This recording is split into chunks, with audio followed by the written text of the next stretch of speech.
हर घर तिरंगा अभियान आज़ादी के अमृत महोत्सव पर हर देशवासियों को अपनी इंडिपेंडेंस पर, स्वतंत्रता पर प्राउड फील कराने का एक और मौका देगी। इसमें सभी देशवासी अपने घरों और दफ्तरों में झंडा फहराकर 75वीं सालगिरह मनाएंगे।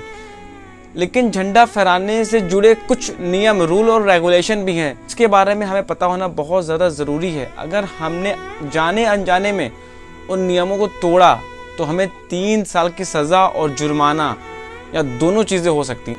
इसलिए आप कोर्ट को ये क्लेम नहीं कर सकते बाद में कि मुझे पता नहीं था इन नियमों के बारे में, मैंने अनजाने में इन नियमों को तोड़ा। उस 3 साल की सज़ा से बचने के लिए प्लीज़ मेरी इस वीडियो को ज़रूर देखिएगा, इसकी बिल्कुल मत करिएगा। Flag code of India section में जो 11 पॉइंट्स मेंशन किए गए हैं, मैं उन सारे 11 पॉइंट्स को आपने इस वीडियो में जिक्र करूंगा। उन 11 नियमों को आप अपने जहन में कहीं नोट्स में लिख के उसको याद कर लें और अपने जहन में बिठा लें।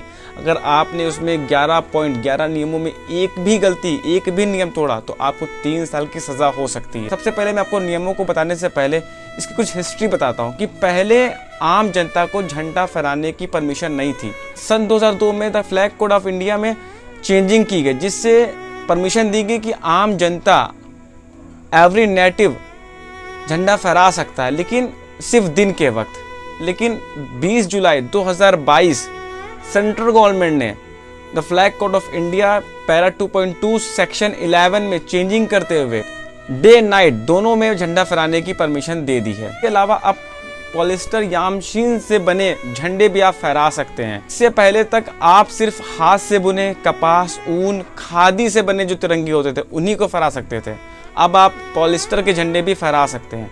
तो अब मैं आता हूँ अपने वीडियो के मेन पॉइंट्स, जो 11 नियम हैं वो क्या हैं। उन 11 नियमों को हर नेटिव को जानना बहुत ज़रूरी है। सबसे पहला पॉइंट कि हमें अपने तिरंगे को ज़मीन से टच नहीं करना है। नंबर 2, कोई दूसरा अदर फ्लैग हमारे तिरंगे से ऊपर नहीं होना चाहिए।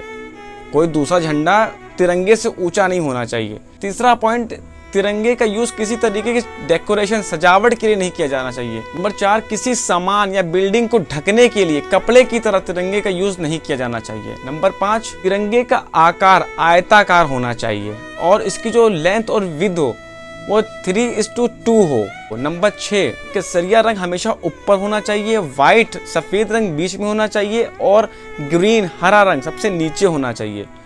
नंबर 7, तिरंगे में जो अशोक चक्र होता है बीच में, उसकी तीलियां 24 होनी चाहिए। नंबर 8, तिरंगे को पानी में नहीं डुबाया जा सकता। नंबर 9, फटा हुआ, गंदा या जला हुआ तिरंगा आप नहीं फहरा सकते।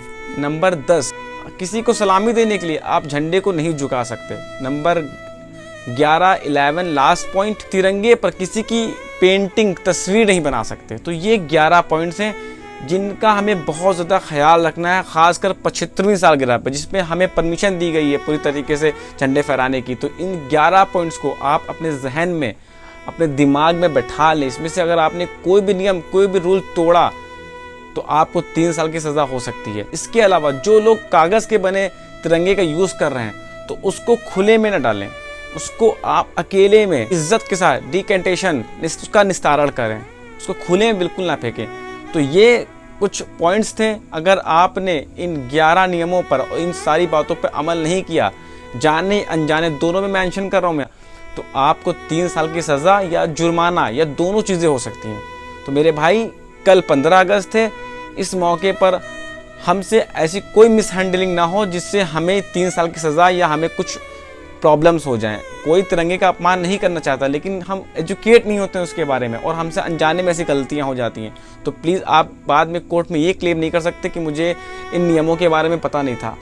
इन नियमों के बारे में आप पता करें और उसको अपने जहन में बिठा लें और उसको ब्रेक करने की बिल्कुल कोशिश ना करें। इसलिए कल 15 अगस्त है, आप सभी को इंडिपेंडेंस डे बहुत बहुत मुबारक हो। अल्लाह हम सब के दिलों में अपने देश की मोहब्बत भर दे और हमें और हमारे देश को बहुत ज़्यादा सक्सेसफुल और सुपर पावर बना दे। जज़ाकल्लाह खैर।